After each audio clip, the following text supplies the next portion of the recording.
오늘 성경적으로 성경적 리더십 가르치기인데요. 그 중에서 어떤 내용들을 살펴볼까 하면서 오늘 바울의 리더십에 대해서 특별히 살펴보고자 합니다.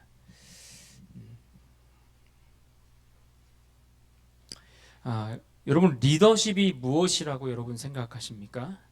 우리는 흔히 리더십이라고 생각을 하면 어떤 그룹에서 항상 그 선두에 서서 그들을 이끌어 가야 되고, 뭔가 지도자라는 타이틀이 붙어야 되고, 어떤 뭐 최고 리더의 어떤 앞에 선 사람으로서 뭔가를 무리를 끌고 가야 된다라는 그런 생각을 하곤 할 때가 많이 있는 듯합니다.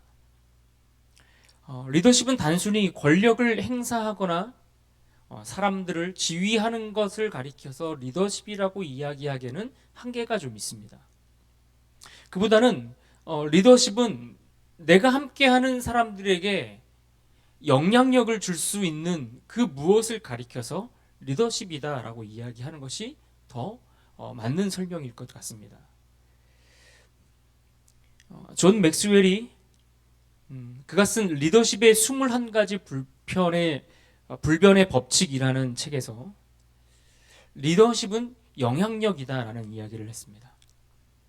무슨 말입니까? 리더십은 어떤 직위나 권력을 가지고 있는 것을 가리켜서 리더십이라고 이야기하지 않고, 사람들에게 긍정적인 영향을 주고 있는가, 사람들에게 옳은 길로 그들을 이끌어갈 수 있도록 그럼 이끌이의 역할을 해주고 있는가, 그래서 올바른 방향으로 내가 속한 그 공동체, 그 무리가 함께 나아가도록 돕는 것, 이것을 가리켜서 리더십이라고 그렇게 이야기를 한 것입니다.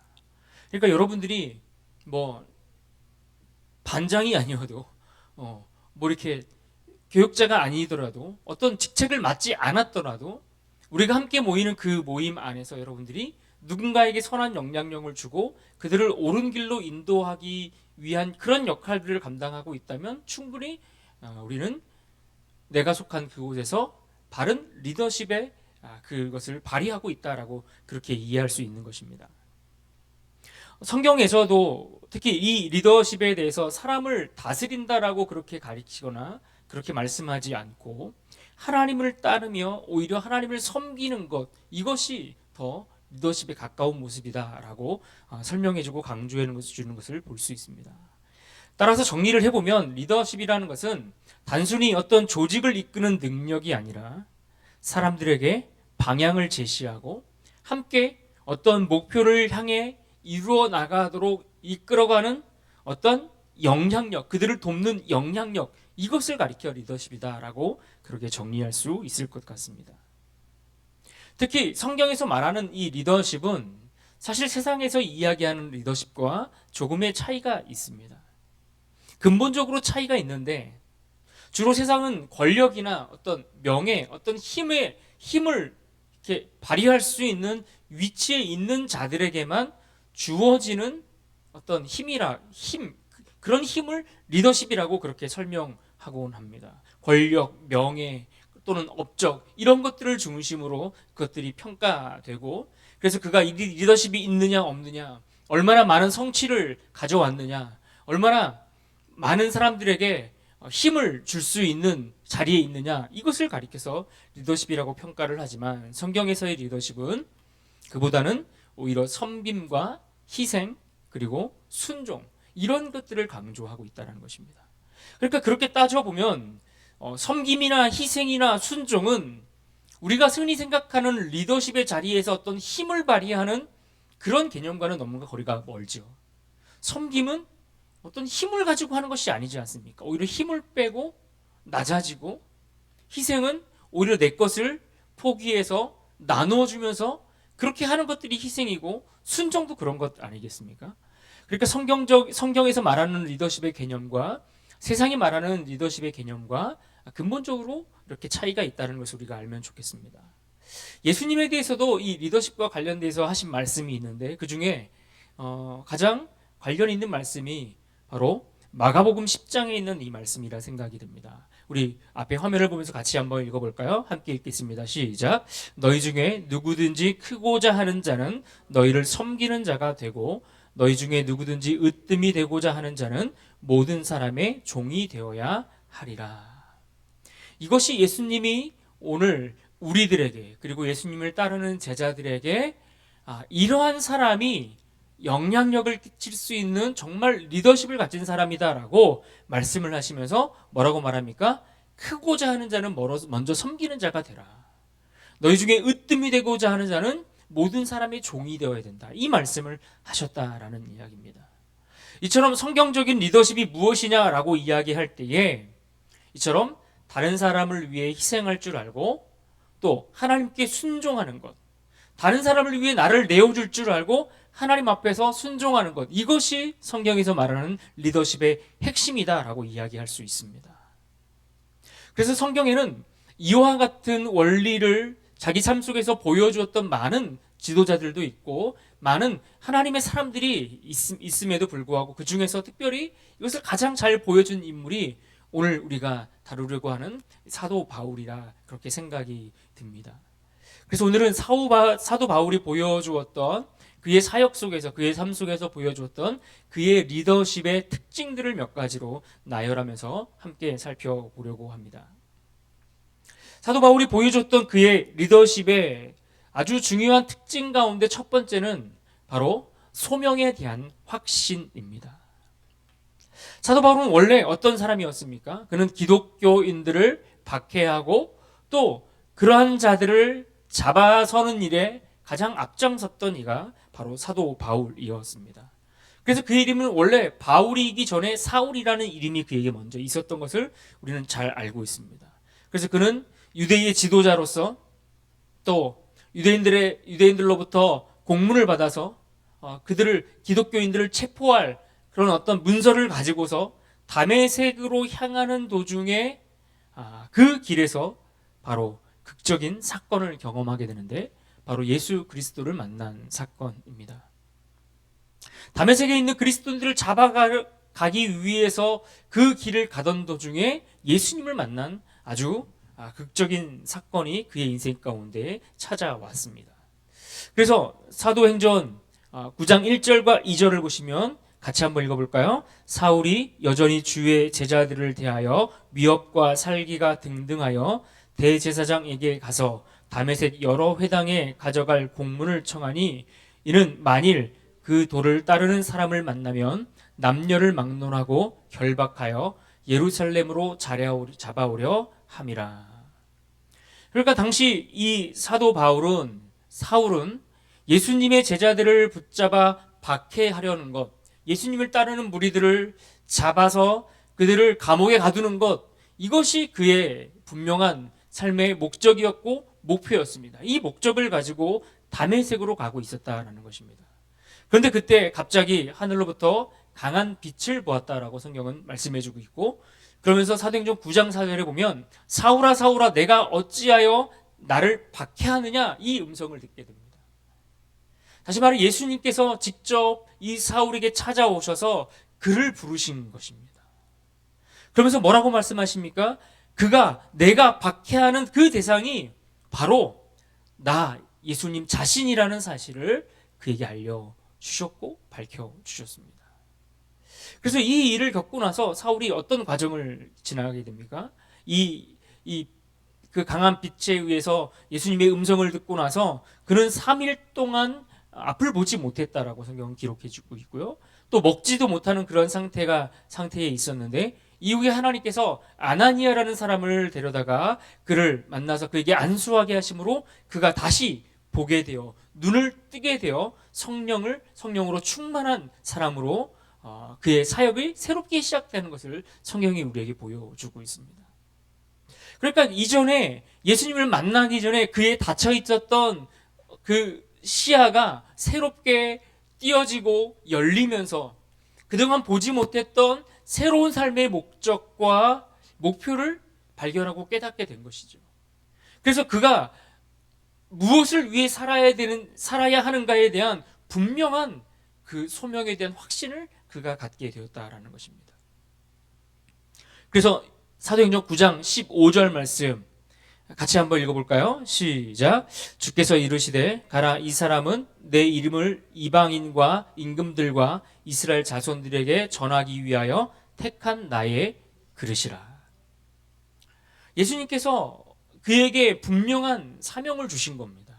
이방인들에게 예수님을 전하는, 그래서 그들로 하여금 그들로 예수님을 믿고 돌아오게 하는 그 일을 위해 부름받은, 그것을 위해 살아가는 그런 자로 하나님께서 부르셨다라고 하는 자기 소명에 대한 분명한 확신을 그는 가졌다라는 이야기입니다.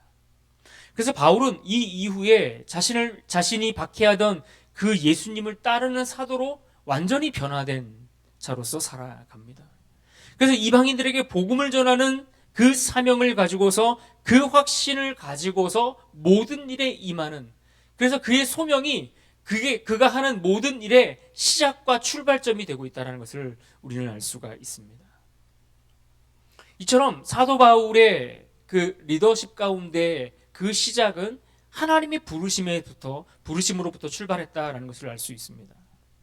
그런데 우리가 성경 속에서 이와 달리 이러한 하나님의 부르심에 즉시 순종하였던 이 바울의 모습과 달리 구약에 보면 요나라는 선지자가 등장하는데, 그는 하나님의 명령을 오히려 듣고 하나님의 부르심을 듣고 오히려 피하여 도망하였던 대표적인 예로 우리가 찾아볼 수가 있습니다.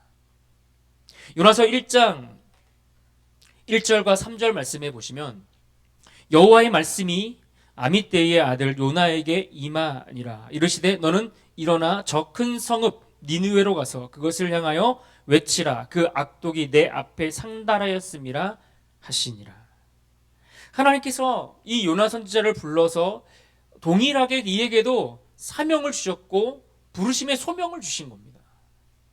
하나님께서 요나에게 이 니느웨로 가서, 이 니느웨가 어디입니까? 아수르의 수도이죠. 이 아수르의 수도였던 니느웨로 가서 그곳에 있는 사람들에게 하나님의 말씀을 전하여 그들이 그 말씀을 듣고 회개할 수 있도록 외치라, 이 명령을 듣고 이 부르심을 받은 것입니다. 그러나 요나는 어떻게 합니까? 니느웨로 가지 않고 전혀 다른 방향, 반대 방향인 다시스로 도망하는 모습을 보여줍니다. 그렇게 요나는 하나님의 명령을 거부하고 배를 타고 도망치는데, 이 배에서 어떤 일을 겪습니까? 큰 풍랑을 맞고 그 풍랑에 의해서 그 원인이 바로 이 요나 때문인 것을 알게 되어 그가 바닷물에 던져져 큰 물고기 뱃속에서 3일을 보내는 그러한 일이 펼쳐지게 되죠.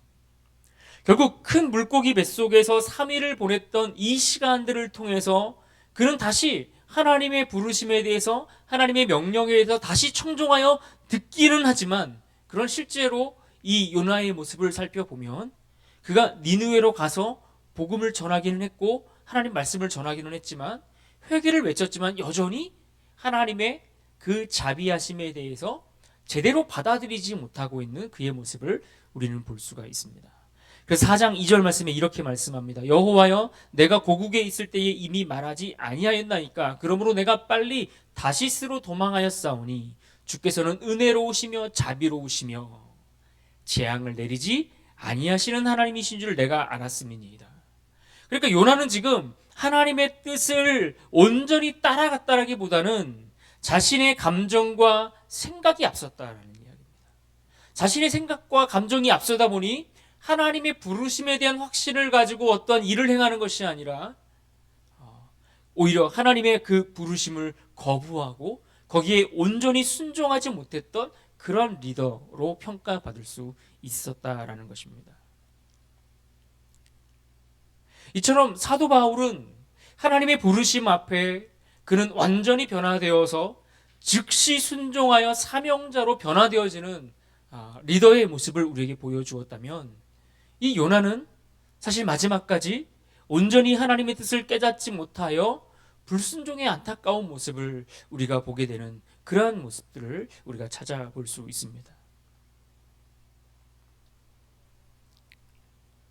그래서 우리는 이 말씀 속에서 바울이 보여주는 리더십의 그 첫 번째가 되는 그 소명에 대한 확신, 이 소명에 대한 확신이 있을 때에 하나님이 기뻐하시는 리더로서의 역할을 감당할 수 있다라는 사실을 우리는 먼저 생각해 볼 수 있어야 합니다. 그리고 또 우리는 이 말씀 속에서 우리에게 이런 질문을 던지며 적용해 볼 필요가 있죠. 나는 하나님의 부르심에 바울처럼 순종하는 사람인가? 아니면 요나처럼 도망하는가? 우리는 당연히 바울처럼 내가 순종하고 있다라고 쉽게 이야기할 수 있지만 사실 우리는 많은 일들에 있어서 불평할 때가 많이 있습니다. 하나님의 부르심의 자리인 것을 알면서도 사실은 이런저런 내 환경과 형편과 처지가 그렇지 못하기 때문에 불평을 내세울 때가 있습니다. 하나님, 나는 A라는 곳에서 일하고 싶은데 하나님이 나를 B로 보내시면 이것이 못마땅해서 하나님 앞에 삐져 있는 사람들처럼 그렇게 실제로 반응할 때도 우리에게 있습니다. 그래서 우리는 이 말씀들을 통해서 정말 나는 하나님의 그 부르심 앞에 바울처럼 순종하는 자인가? 아니면 요나처럼 도망하는 자인가? 라는 질문을 던져봐야 합니다. 또 하나님이 내게 주신 사명이 무엇인지 나는 알고 있는가? 사도 바울이 그에게 하나님이 부르신 그 소명을 깨닫고 그는 이방인들을 위한 사도로서 그들에게 복음을 전해야 한다라고 하는 자기 정체성에 대한 그 소명의 부르심의 그 목적을 정확히 알았던 것처럼 오늘 우리에게도 내가 무엇을 위해 살고 있는가에 대한 분명한 확신이 우리에게 있는가 하는 것입니다. 우리가 열심히 살지만 우리의 열심히 살아가는 그것이 단지 오늘 하루하루 우리에게 주어진 그 날들의 먹을거리를 우리가 찾기 위해서 사는 정도의 수준에 머물러 있다면 우리는 아직 하나님이 부르신 그 사명과 소명에 대해서 온전히 깨닫지 못하고 있다는 것을 우리는 알아야 합니다. 또한 우리는 하나님의 뜻을 따를 준비가 되어 있는가? 내 감정과 내 생각보다 하나님의 뜻을 먼저 앞세워서 그것을 따라갈 수 있는 준비가 되어 있는가? 이런 질문들을 우리에게 던지면서 하나님의 부르심에 분명히 깨닫고 바울처럼 순종하는 그런 리더의 모습을 갖출 수 있기를 바랍니다. 이것이 사도 바울이 보여주었던 첫 번째 리더십의 특징이 바로 이 소명에 대한 확신이었다라고 볼 수 있다면, 두 번째로 우리가 생각해 볼 수 있는 것은 그는 결코 혼자 일하는 리더십이 아니라 늘 팀을 세워서 함께하는 리더십을 보여주었다라는 것을 우리가 생각해 볼 수 있습니다. 바울의 리더십은 늘 혼자 사역하는 것이 아니라 동역자들과 팀과 이루어 사역하는 것이었습니다. 그래서 그는 가는 곳곳마다 자신이 가는 곳마다 복음을 전파하기 위해서 함께할 동역자들을 데리고 함께 그들과 사역을 했습니다. 몇 가지 사례를 좀 살펴볼 텐데 그 중에 첫 번째는 바로 바나바와 바울의 관계를 우리가 생각해 볼 수 있습니다. 사도행전 13장에 보면 안디옥 교회에서 선교사를 파송하는 일이 기록되어 있습니다. 그래서 이방인들을 위해서 선교사를 파송하는 첫 번째 선교사를 파송하는 일들이 소개되고 있는데, 여기 보면 말씀 가운데 1절로 3절 말씀 좀 요약해서 제가 유인물에도 나눠드렸는데 이렇게 같이 한번 읽어봅시다. 안디옥 교회의 선지자들과 교사들이 프린트물이 없나요? 프린트물이 없어요?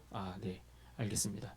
화면을 보시면서 같이 읽겠습니다. 안디옥 교회에 선지자들과 교사들이 있으니 곧 바나바와 사울이라. 주를 섬겨 금식할 때에 성령이 이르시되 내가 불러 시키는 일을 위하여 바나바와 사울을 따로 세우라 하시니 이에 두 사람을 보냄이라. 바울이 바나바와 함께 첫 번째 선교 여행, 전도 여행을 떠나게 되는데 몇 차례 이제 계속해서 이어서 전도 여행을 떠나가는데 그 첫 번째 전도 여행을 떠날 때 바로 이 안디옥 교회에서 출발을 합니다. 그런데 이 안디옥에서 출발할 때 바울과 함께 했던 동역자가 누군가 하니 바로 바나바였습니다. 그러니까 혼자 파송되어서 간 것이 아니라 바나바와 함께 하는 사역에 팀 사역으로 그가 부름을 받았고 그것에 파송을 받았다라는 이야기입니다. 그리고 안디옥 교회는 어땠습니까? 안디옥 교회는 바울과 바나바를 선교사로 파송했을 뿐만 아니라 그들을 위해 후원하고 그들을 위해 지지하고 그들을 위해 기도하는 역할을 했던 것을 우리가 볼 수가 있습니다. 그래서 이들을 통해 여러 지역을 돌아가며 복음이 전파되게 하셨고 이것을 통해 가는 곳마다 교회가 세워지도록 하셨습니다. 그러니까 다시 말해서 바울과 바나바와 이 두 사람뿐만 아니라 안디옥 교회, 이 교회와 이 두 사람이 함께 한 팀이 되어서 원팀이 되어서 그에게 맡겨진 사역을 위해 파송되어 그 일을 감당했다라는 것입니다. 또 두 번째로 우리가 생각해 볼 수 있는 바울의 리더십 가운데에는 바울과 실라의 관계를 우리가 생각해 볼 수 있습니다. 바울과 실라 역시 전도 여행 가운데 함께 동참했던 그런 동역자였습니다. 그런데 특별히 우리가 생각해 볼 것은 사도행전 16장 25절과 26절에서 그가 감옥에 갇혀서 고난당하는 장면의 말씀입니다. 사도행전 16장 25절과 26절 말씀. 한밤중에 바울과 실라가 기도하고 하나님을 찬송하며 죄수들이 듣더라. 그런데 갑자기 큰 지진이 나며 옥터가 움직이고 문이 곧 다 열리며 모든 사람이 매인 것이 다 벗어진지라. 무슨 말입니까? 지금 사도 바울이 어려움과 고난을 당하고 있는데 이 함께 복음을 전하면서 어려움을 겪는 이 시간조차도 홀로 있었던 것이 아니라 함께하는 동역자가 있었다라는 것입니다. 바울과 실라는 함께 선교하며 때로는 이와 같이 감옥에 갇혀서 힘들고 어려움들을 겪었지만 함께 기도하고 함께 찬양하며 함께 믿음을 지켜가며 이 어려움들을 극복해 갔던 것을 볼 수가 있습니다. 그리고 이들이 그렇게 어려움을 함께 견뎌가는 이 팀 사역을 통해 결국 간수와 또 그의 온 가족이 예수님을 믿고 구원 얻는 그러한 것들을 우리가 보게 되지 않습니까? 그러니까 이 고난 중에도 어려움 중에도 바울에게는 이처럼 함께하는 동역자들이 있었다라는 것입니다. 그리고 이것을 위해 기도해주는 팀들이 있었죠. 그래서 성경에 보면 바울이 감옥에 갇혀 있을 동안에 사람들을 보내어서 교회에서 사람들을 보내어서 그에 필요한 것들을 공급해주는 일들도 많았고 그것을 위해 헌금을 보내주는 일들도 많았고 그것을 위해 또 매일같이 모여서 기도하는 그러한 성도들이 많이 있었다라는 것입니다. 그래서 그가 어려움과 환난을 많이 당했지만 그 어려움과 환난 중에서도 그러한 역할들을 그의 사명을 끝까지 감당할 수 있었던 것은 함께하는 동역자들이 있었기 때문이다. 함께하는 동역자가 있고 함께하는 성도들이 있고 함께하는 교회들이 있고 그래서 이들이 그와 같은 일들을 감당할 수 있었다라는 것입니다. 오늘날로 치면 우리가 선교사님들을 파송해 놓고 우리가 선교사님들을 위해 기도하지 않습니까? 열심히 기도하고 또 우리가 후원금도 보내드리고 이러한 것들이 함께 팀을 이루어가는 하나의 사역의 좋은 모델과 또 우리가 그렇게 우리 현실 속에서 우리가 지금 경험하고 보고 있는 그러한 예라고 그렇게 생각해 볼 수 있을 것입니다. 또 하나 바울이 팀 사역을 이루어감에 있어서 생각해 볼 수 있는 인물은 디모데입니다. 디모데후서 2장 2절 말씀인데요. 또 내가 많은 증인 앞에서 내게 들은 바를 충성된 사람들에게 부탁하라. 그들이 또 다른 사람들을 가르칠 수 있으리라. 사도 바울은 디모데를 양육하며 4세대 리더로 세워갔습니다. 그러니까 사람을 세우는 한 팀을 만들기 위해서 사람을 세우는 일에 집중했다라는 것을 우리가 알 수가 있습니다. 바울은 디모데의 영적인 아들로 우리가 잘 알고 있습니다. 그리고 그 아들을 잘 양육해서 그를 또한 교회에 맡기고 또 그가 더 성장했을 때에는 그가 또 홀로 사역을 감당할 수 있도록 또 사역을 또 맡기는 그러한 모습들을 볼 수 있습니다. 그래서 사도 바울을 통해서 함께 했던 그 디모데가 자라고 성장하면서 그를 통해 또 여러 제자들이 복음을 듣게 되고 그를 통해 또 그 제자들을 통해 더 많은 복음의 확장들이 이루어가도록 하는 그래서 바울과 디모데의 관계 속에서 다음 세대의 리더를 양육하고 세워가는 그런 복음의 지속적인 확장을 위해서 힘썼던 그런 리더십의 모습을 우리가 생각해보고 찾아볼 수가 있습니다. 이처럼 함께하고 동역하고 뭔가 협력해서 선을 이루어가는 그런 팀을 세워가는 리더십의 모습을 이 사도 바울이 잘 보여주고 있다면 그와 반대되는 인물을 또 성경에서 찾아볼 수가 있습니다. 그는 우리가 잘 알고 있는 구약 성경에 등장하는 사울 왕입니다. 이스라엘의 초대 왕이었던 사울 왕. 그는 한마디로 독단적인 리더십을 보여주었던 인물이다. 이렇게 이해하고 평가할 수 있을 것입니다. 바울이 팀을 이루어서 사역했던 것과 달리 사울은 자신의 생각과 그리고 자신이 왕이라는 자리에 있으면서 자신의 권위만을 고집하면서 다른 사람들을 신뢰하지 않는 그런 리더십을 보여줬던 것을 볼 수가 있습니다. 사무엘상 18장 8절과 9절 말씀, 사울이 그 말에 불쾌하여 심히 노하여 이르되 다윗에게는 왕위까지 돌아가겠구나 하고 그날 후로 사울이 다윗을 주목하였더라. 사울은 다윗의 어떤 칭찬받는 백성들의 소리와 그 환호하는 그 음성을 듣고 그것을 시기하기 시작해서 그것이 그를 평생 따라다니면서 죽기 전까지 사울을 죽이기 위해 사울이 다윗을 죽이기 위해 다윗을 제거하기 위해 그렇게 모든 에너지를 쏟아부었던 것을 우리는 잘 알고 있습니다. 사울은 다윗을 하나님의 도구로 인정하지 않았습니다. 함께 합력하여 선을 이루어가야 할 내 팀, 한 팀, 하나님의 동역자, 함께할 사역자 이렇게 생각하지 않았던 것 같습니다. 하나님의 도구로 인정하지 않고 오히려 그를 질투하는 마음에 그와 함께하기를 거부했던 것입니다. 아마 사울이 왕이 있으면서 하나님이 다윗을 세워가시는 그 과정 속에서 그도 하나님이 택하셨고 마치 다윗이 사울을 바라보면서 사울에게도 기름 부으신 이가 하나님이신 것을 인정했고 끝까지 그래서 그의 죽음에 대해서 원하지 않았고 그를 저주하지 않았던 다윗의 마음과 같이 사울도 다윗을 그렇게 보았다면 아마 이스라엘의 역사가 전혀 새롭게 달라지지 않았을까요? 그러나 사울은 다윗을 그렇게 보지 못했습니다. 하나님이 내 옆에 두신 하나님의 사람, 함께 합력하여 선을 이루어가야 될 우리의 팀으로 보지 않았다라는 것입니다. 우리도 종종 우리가 함께 살아가는 이 공동체 안에서 내 옆에 있는 분들을 볼 때 여러분들은 어떤 마음들로 보고 있습니까? 우리가 옆에 있는 우리의 지체들을 바라보고 성도들을 바라볼 때 우리에게는 그와 같은 마음들이 있어야 되는 겁니다. 그는 우리가 교회에서 경쟁할 일이 뭐가 있겠습니까? 우리가 시기하고 다툴 일이 뭐가 있겠어요? 하나님 나라를 함께 이 땅에서 세워가고 그 나라의 완성을 위해 함께 멋있게 아름다운 사역을 완성해가라고 붙여주신 우리의 팀이고 한 팀이고 우리의 멤버이고 우리의 공동체 구성원들 아니겠습니까? 그래서 우리는 그러한 시선들로 마치 다윗이 사울을 바라보는 것처럼 그가 나를 미워할지라도 그가 나를 시기할지라도 나는 그를 사랑하고 나는 그를 시기하지 않고 하나님의 사람으로 인정할 수 있는 그러한 고백들이 있을 때에 우리 또한 이 사도 바울이 보여주었던 팀 사역과 같은 그런 훌륭한 리더십의 역할들을 감당할 수 있을 것입니다. 바울이 디모데와 같이 차세대의 리더를 세운 것과 달리 사울은 자기의 뒤를 이어 새로운 세대를 이어가야 될 그 다윗을 오히려 제거하려 했던 모습을 볼 수 있습니다. 그래서 우리는 사울을 독단적인 리더라고 평가할 수밖에 없습니다. 오로지 자신의 감정에 치우쳐 복수를 위해 팀을 희생시키는 그러한 리더였다라는 것을 볼 수 있습니다.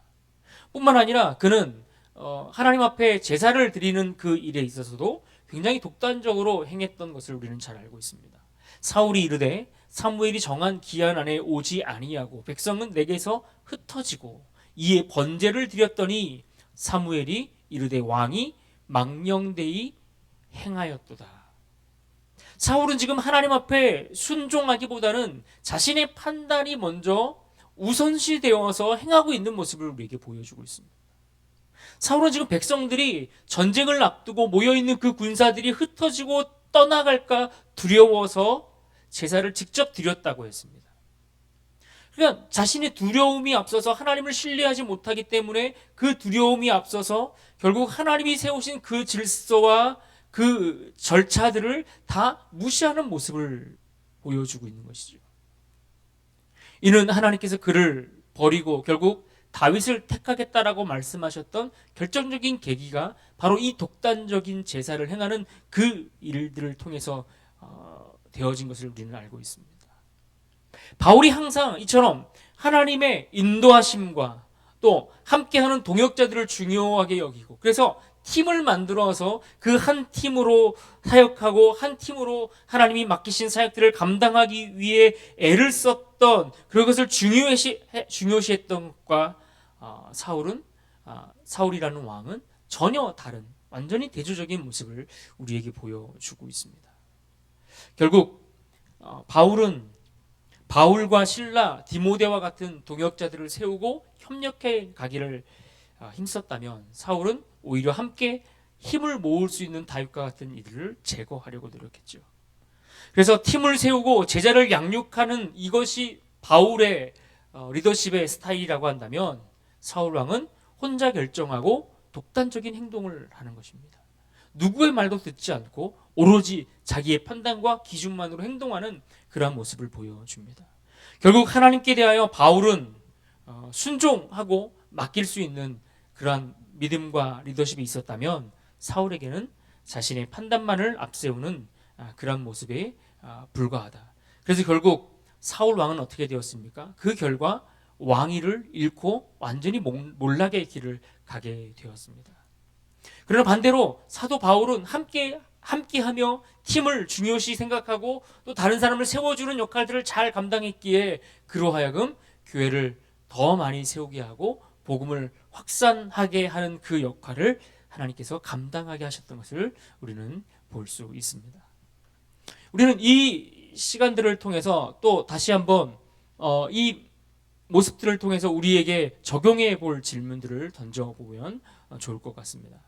나는 바울처럼 다른 사람을 세우고 함께 사역하는 리더인가? 아니면 사울처럼 혼자 결정하고 다른 사람을 신뢰하지 않는 리더인가? 여러분의 스타일을 잘 고민해 보십시오. 나는 누군가 함께하는 일을 좋아하는가? 여러분, 대학교에 처음 들어갔을 때 가장 힘든 일이 뭔지 아십니까? 요즘 청년들도 그렇다는 얘기를 하더라고요. 제 대학교 들어갔을 때에 과제를 주시는데 팀 과제를 줄 때가 있어요. 그럼 팀 과제를 주면은 대학생들이 그것 때문에 엄청 스트레스를 받는다고 해요. 왜냐하면 갈수록 사람들이 무언가 함께하는 일들에 익숙해 있지 않고 혼자 독단적으로 하는 일에 편애하고 그것에 익숙해 있고 그것을 더 좋아하기 때문입니다. 실제로 우리가 일을 할 때 우리는 내가 재능도 많고 달란트도 많으면 물론 혼자 할 수 있습니다.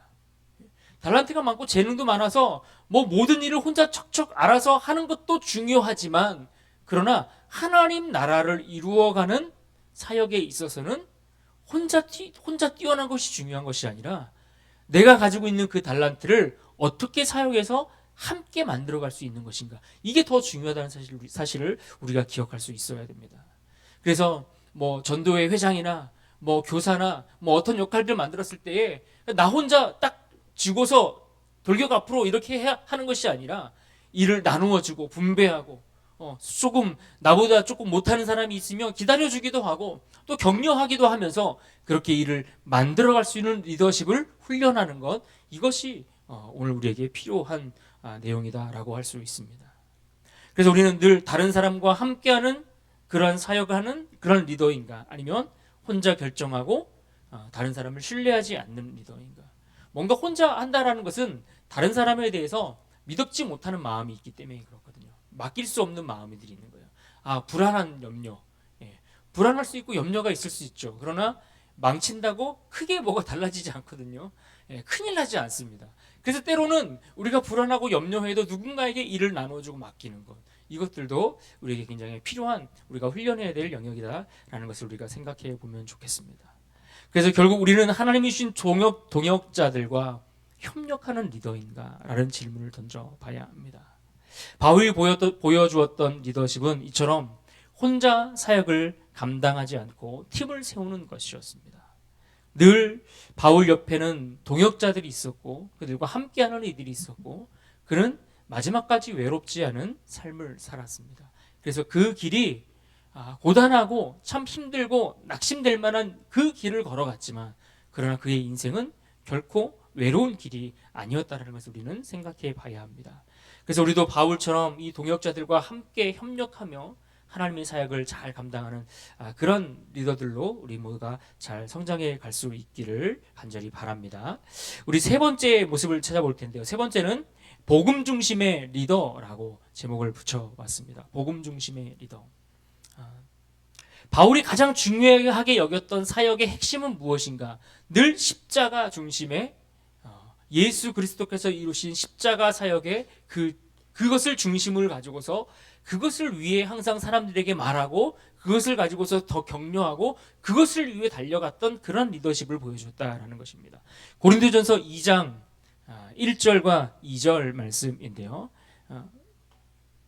같이 한번 읽어보겠습니다. 형제들아, 내가 너희에게 나아가 하나님의 증거를 전할 때에 말과 지혜의 아름다운 것으로 아니하였나니 내가 너희 중에서 예수 그리스도와 그가 십자가에 못 박히신 것 외에는 아무것도 알지 아니하기로 작정하였음이라. 아멘. 그러니까 바울이 뭐라고 얘기합니까? 자신의 지혜나 능력으로 사람을 이끈 것이 아니다. 내가 이것도 잘하고 저것도 잘하고 내가 할 수 있는 것들이 많아가지고 내가 배운 것도 많아가지고 그것을 사람들에게 자랑하고 그것을 사람들에게 나타나서 그것을 가리고서 나를 따라오라고 그것을 가리켜서 예수님을 믿어야 된다라고 이렇게 이야기한 것이 아니라 오직 예수님이 보여주셨던 십자가의 복음만을 그들에게 보여줬다라는 겁니다. 내가 열심히 일을 하는데 자꾸만 내가 드러나는 사역은 건강한 사역이 결코 아닌 겁니다. 나를 통해 하나님이 드러나게 하시는 것, 나를 통해 함께하는 이들이 예수님이 십자가를 더 분명히 알고 예수님이 십자가에서 이루신 그 의미가 무엇인지를 깨닫게 되는 것, 여러분 이런 방향으로 내가 하는 모든 사역의 방향들이 이끌어져 가야 되고 그런 영향력을 끼치는 것이 바로 이 복음 중심의 리더십이라고 할 수 있는 것 아니겠습니까? 바울은 이처럼 자신의 지혜와 능력으로 사람들을 이끌지 않았습니다. 오직 십자가의 복음을 강조했고, 그래서 말씀해 보면 십자가 외에는 내가 복음을 아는 것, 그리스도를 아는 것 외에는 다른 것들을 내가 다 배설물로 여기겠다라고 이야기하지 않습니까? 땅의 지체를 버리고 하늘의 것을 위의 것을 찾으라 이렇게 이야기하는 그 수많은 권면의 말씀들이 다 그의 중심 가운데 세워져 있었던 십자가 복음에 대한 그 중심이 세워져 있었기 때문에 다른 모든 것들을 가볍게 여기고 그 한 가지만을 드러내기에 힘썼다라는 것입니다. 그런 어떤 상황 속에서도, 심지어 그가 감옥에 갇힌 상황에서도, 그가 아까도 그 바울과 실라가 감옥에 갇혀 있다가 그 감옥이 진동하면서 옥새문이 열리고 했을 때에 얼마든지 누구라도 그 안에 갇혀 있었던 사람들이라면 그런 기적과 같은 일들이 펼쳐졌을 때에 너도나도 도망치고 그 자리를 떠나려고 하지 않았겠습니까? 그러나 바울은 그러지 않았어요. 바울은 남아서 오히려 그 간수를 붙들고 그에게 복음을 전하여서 예수 그리스도의 십자가만이 우리에게 유일한 생명이 된다는 이 사실을 가르침으로써 그가 복음을 듣게 하고 예수 그리스도를 믿게 하고 그 가족이 구원받는 일에 힘을 썼던 것을 우리가 보지 않습니까? 이처럼 바울은 오직 십자가의 복음이 그 사역의 중심이 되어서 그것을 드러내기 위해 힘썼던 리더십을 보여줬다라고 이야기할 수 있습니다. 그러나 이와 달리 성경에는 율법이 중심이 되어서 모든 일들을 행하려고 하는 이들이 소개되는 것을 볼 수 있습니다. 그들은 대표적으로 갈라디아서를 예로 들면 거짓 교사들이고 서기관과 바리새인들, 이런 사람들, 예수님이 지적하셨던 이런 무리들 또한 여기에 속하는 사람들이다라고 그렇게 이야기할 수 있습니다. 예수님은 그 복음 안에서 참된 자유와 진리를 선포했지만 유대인들이나 또 갈라디아 교회에 들어와 있는 수많은 거짓 교사들은 점점점 우리를 더 율법 아래 가둬두려고 하죠. 문자 그대로 그 말씀을 지켰느냐 지키지 않았느냐, 그래서 안식일에 너희가 일을 했느냐 안 했느냐, 이런 외적인 것들, 문자적인 것들, 그 형식적인 그 틀만을 가지고 사람들을 그 틀 안에 집어넣어서 하나님이 주신 그 진리와 복음의 그 자유를 맛보지 못하도록 가두는 그런 일들을 하지 않았습니까? 여러분, 우리가 복음 중심으로 살지 못한다는 것은 결국 자유함을 잃어버리는 것과 똑같은 겁니다. 우리가 율법에 치우쳤다는 것은 그 안에 예수 그리스도께서 선포하신 그 십자가의 생명의 복음이 없기 때문에 그런 것입니다. 말씀을 문자 그대로만 이해할 것이 아니라 그 문자 그대로의 말씀을 지켜 행함에도 내 안에 기쁨이 있을 수 있는 것은 그 중심에 생명 되시는 십자가의 그 복음이 우리에게 바르게 세워져 있을 때에 그와 같은 기쁨을 누릴 수가 있는 것이죠. 그러나 십자가의 중심에서 벗어나게 되면 우린 자꾸만 틀에 갇히게 되는 겁니다.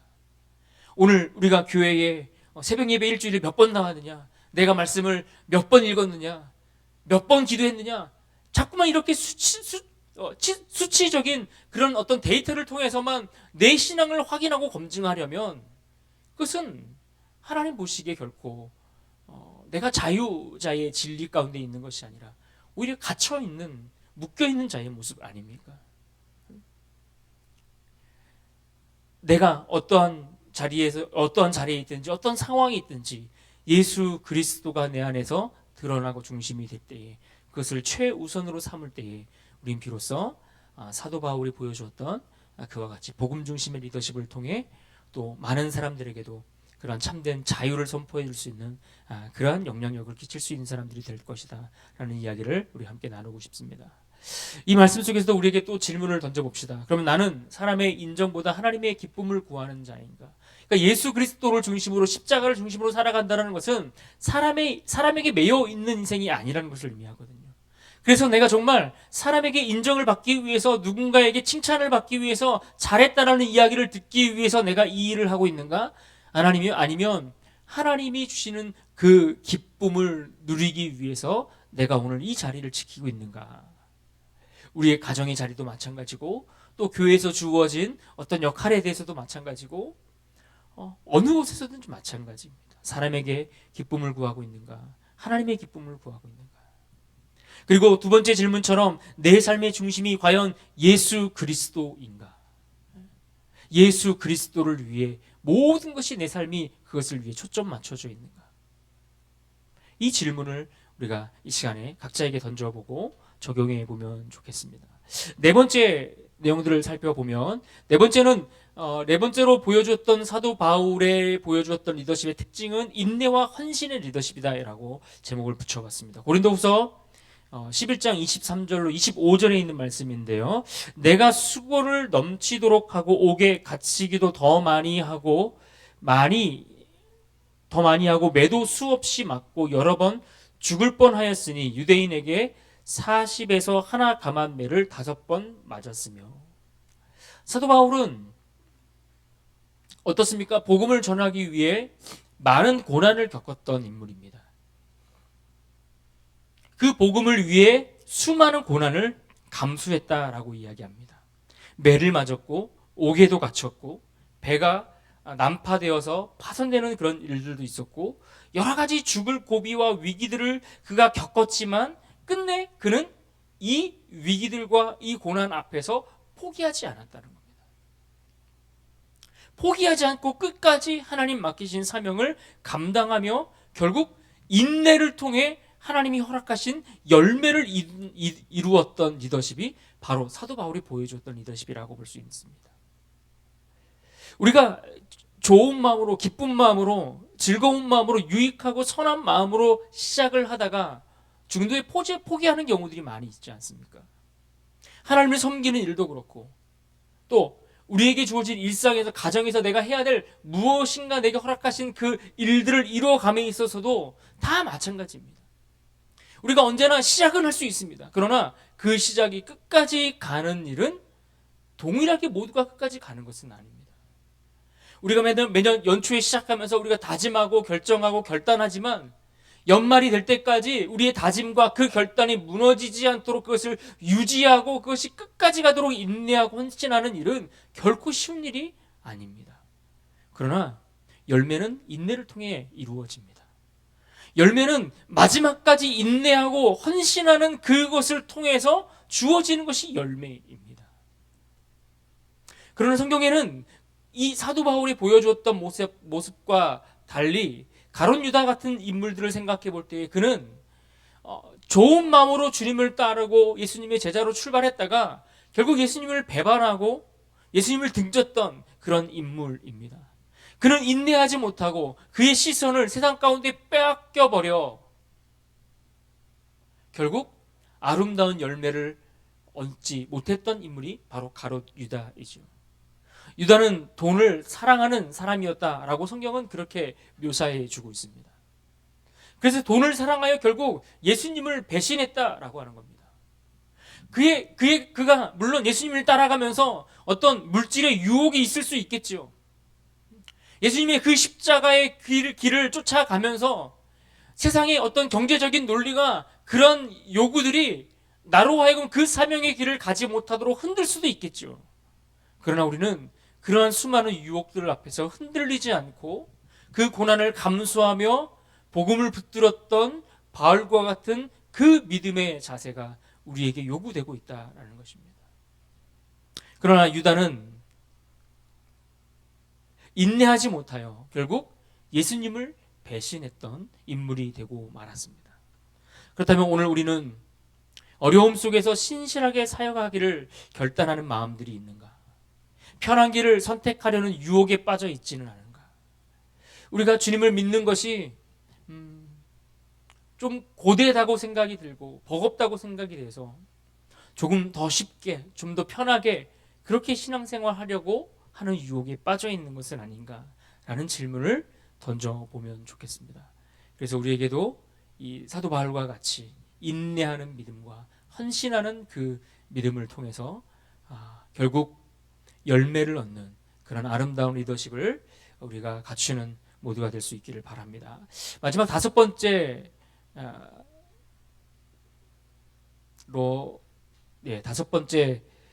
넘어가려고 하는데요. 다섯 번째인데 네 번째로 잘못 나온 거죠. 죄송합니다. 멘토링과 제자 양육을 위한 리더십이라고 그렇게 제목을 붙였는데요. 바울은 단순히 복음을 전하는 것에 그치지 않고 아까 앞에서도 이와 비슷한 내용을 한번 잠깐 다루었지만 다음 세대의 지도자를 양육하는 그 멘토의 역할을 그가 감당했다라는 것을 우리가 같이 생각해 볼 수 있습니다. 여러 명의 제자를 두었고 또 그에게는 신앙과 사역을 가르치도록 지도자로 세우는 일들을 그의 사역을 속에서 많이 행했던 것을 우리가 볼 수 있습니다. 우리가 앞에 보았던 바울과 디모데의 관계가 바로 그런 관계 아니겠습니까? 영적 아들로서 디모데를 양육합니다. 그러면서 디모데후서 1장 2절로 5절 말씀을 요약해 보면 내 사랑하는 아들 디모데에게 내가 밤낮 간구하는 가운데 쉬지 않고 너를 기억하며 내 속에 거짓이 없는 믿음을 생각하노라. 그러니까 바울은 디모데를 자신의 영적인 아들로 인정하면서 신앙적으로 돌보기로 지도했다라는 겁니다. 여러분 누군가를 양육한다라고 할 때 이 양육의 의미는 진짜 아이를 키우는 것과 같은 의미가 그 안에 담겨 있는 겁니다. 그런 마음으로 쏟아붓지 않으면 그가 하나님의 사람들로 함께 자라나고 키워지고 성장할 수 없다라는 것입니다. 디모데는 그의 어머니 유니게와 외조모 로이스에게서부터 신앙을 물려받았다라고 했습니다.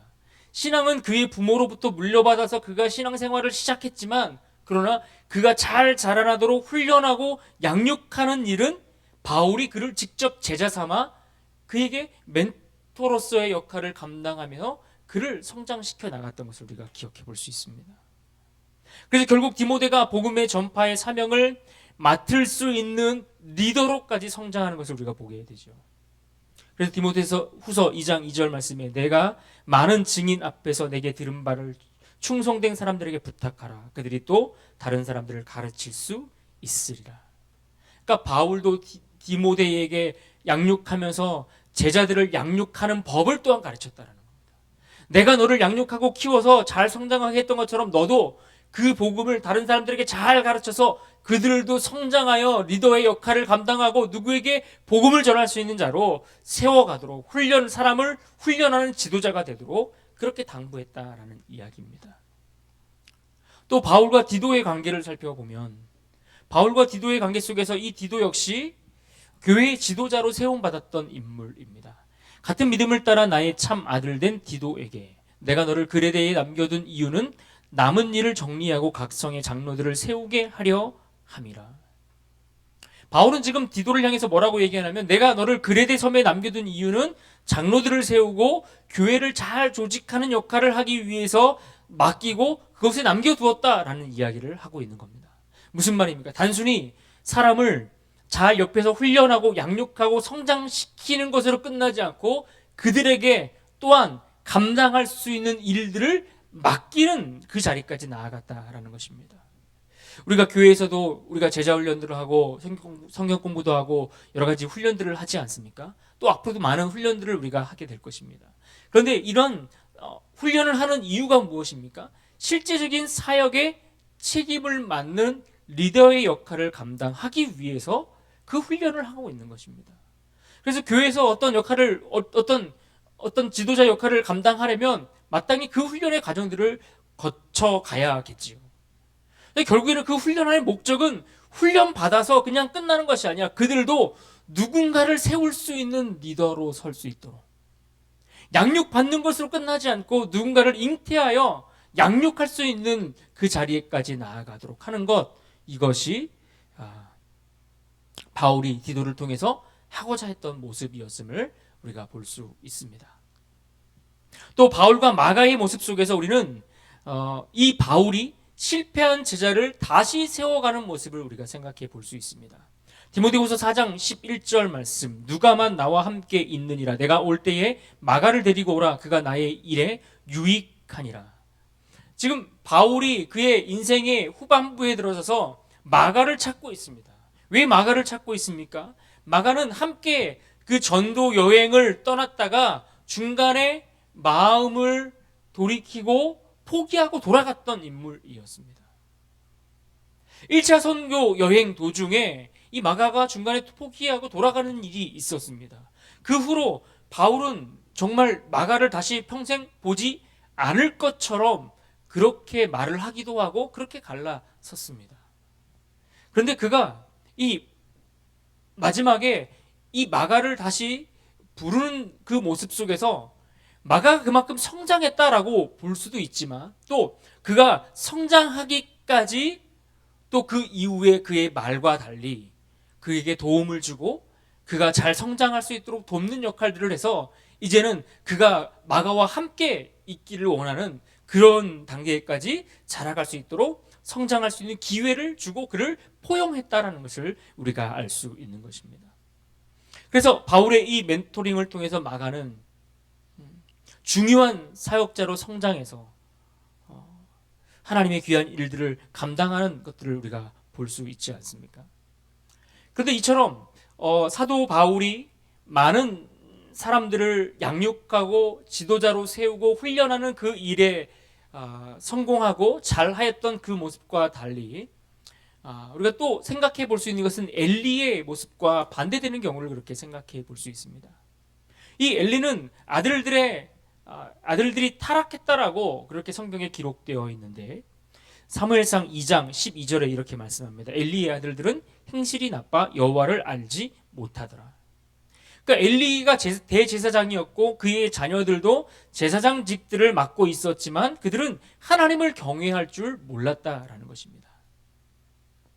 제사를 드리는 일에 있어서 하나님 앞에 드리는 그 제물을 가지고 왔을 때 그들은 강제로 백성들의 고기를 빼앗는 일들도 했고 또 심지어 성막에서 봉사하는 여인들과 음행을 저지르는 일들도 했습니다.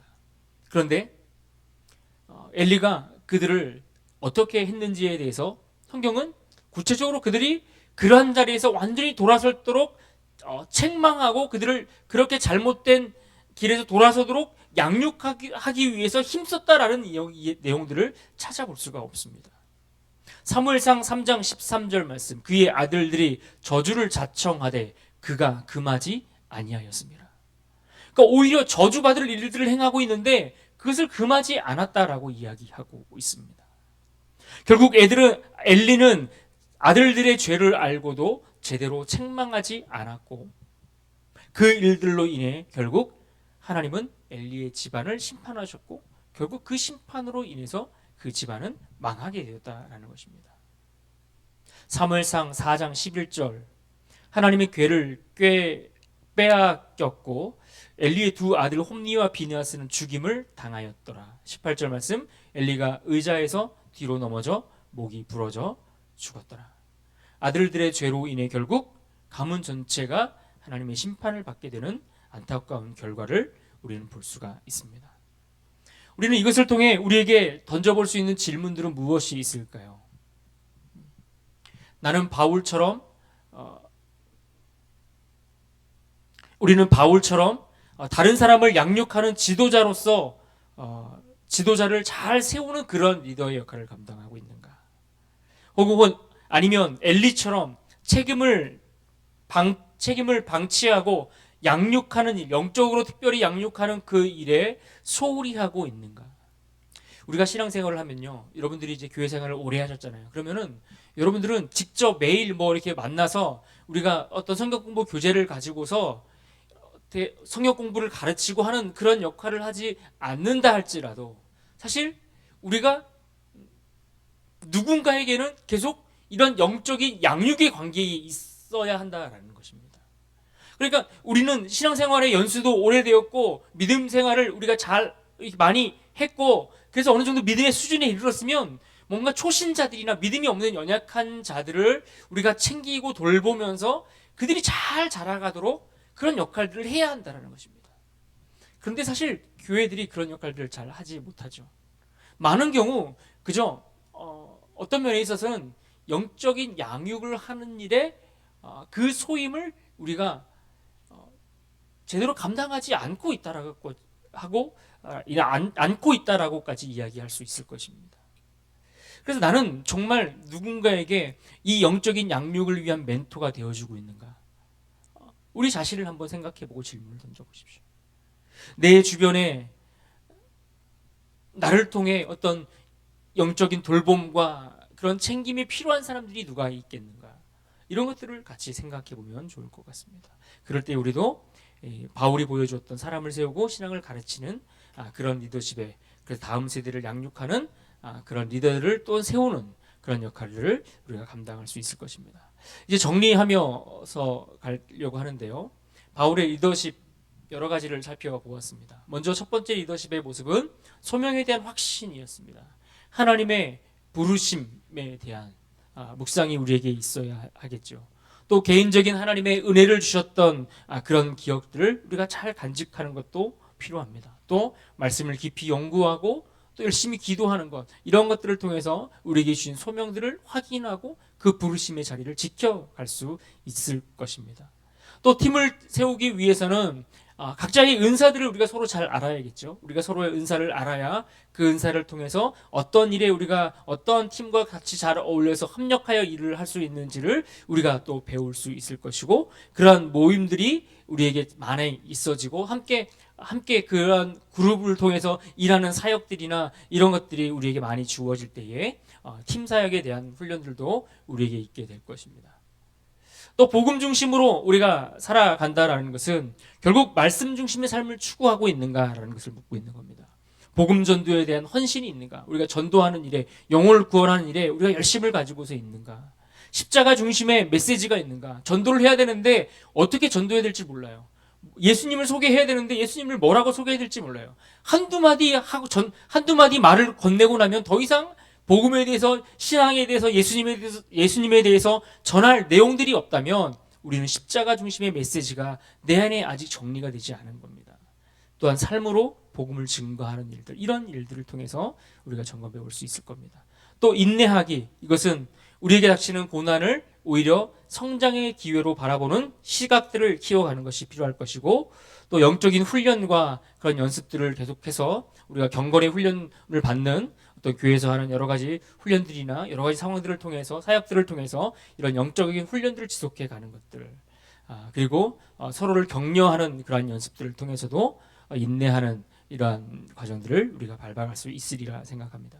그리고 마지막 세대 양육과 관련해서는 멘토링 관계 맺기, 우리 다음 세대 자녀들을 놓고도 해볼 수 있을 것 같고요. 아니면 초신자들과 또 이렇게 전혀 신앙이 없는 사람들과 또 기존 신자들과 성자들과 연결해서 할 수도 있을 것 같고, 이렇게 멘토링을 맺는 관계들, 그리고 어떤 사역에 직접 참여해 보고 기회를 부여받는 것들, 그리고 그 일들에 대해서 피드백을 듣고 또 격려하는 일들, 이런 일들을 통해서 또 우리가 다음 세대 양육들을 잘 해 나갈 수 있으리라 생각합니다. 그래서 결국 우리는 하나님 앞에 부르심의 확신이 있는가, 혼자 일하려고 하는가, 팀을 세우며 사역하는가, 다음 세대를 양육하고 멘토로 살아가는 일에 우리가 헌신하고 있는가? 바울의 리더십 몇 가지를 정리했는데 우리 앞에 작은 글씨지만 같이 한번 읽고 가기를 마치도록 하겠습니다. 같이 읽겠습니다. 시작. 소명에 대한 확신을 가지고 사역에 전념하자. 팀을 세우고 협력하는 리더십을 실천하자. 복음 중심의 삶과 사역을 추구하자. 어려움 속에서도 인내하며 끝까지 달려가자. 다음 세대를 양육하는 멘토가 되자. 끊임없이 배우고 성장하는 자세를 유지하자. 바울의 리더십을 본받아 교회와 세상에 영향을 미치는 사람들이 될 수 있기를 바랍니다. 같이 기도하겠습니다. 이 시간 기도할 때에 몇 가지 기도 제목을 함께 드리겠습니다.